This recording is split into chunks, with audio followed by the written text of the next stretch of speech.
Ukraine रूस जंग में जेलेंस्की का बड़ा दावा। अब तक जंग में 9,000 रूसी फौजी मारे गए हैं। जेलेंस्की ने दावा किया कि एक हफ्ते में दुश्मन के मंसूबों को तबाह किया।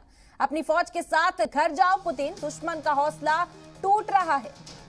हमला करने वालों को यहां कुछ नहीं मिलेगा, हमलावरों की जीत नहीं होगी, दुश्मन हर जगह तबाह होंगे। तो जेलेंस्की पूरे जोशो खरोश के साथ रूस पर यहां हमलावर है, मुसलसल जंग के मैदान में डटे हुए हैं और मुसलसल जो यूक्रेन के सदर हैं वो इस बात की भी अपील दूसरे ममालिक से करते हुए नजर आ रहे हैं कि यूक्रेन के साथ खड़े हो और रूस की मुखालिफत करें। और इस बीच जेलेंस्की ने बड़ा दावा किया। उन्होंने कहा कि अब तक 9,000 रूसी फौजी मारे गए हैं। उन्होंने कहा कि एक हफ्ते में दुश्मन के मंसूबों को हमने तबाह कर दिया। अपनी फौज के साथ घर जाओ पुतिन, दुश्मन का हौसला टूट रहा है। इस बात का भी दावा करते नजर आए, हमला करने वालों को यहाँ कुछ नहीं मिलेगा, हमलावरों की जीत नहीं होगी, दुश्मन हर जगह तबाह होंगे।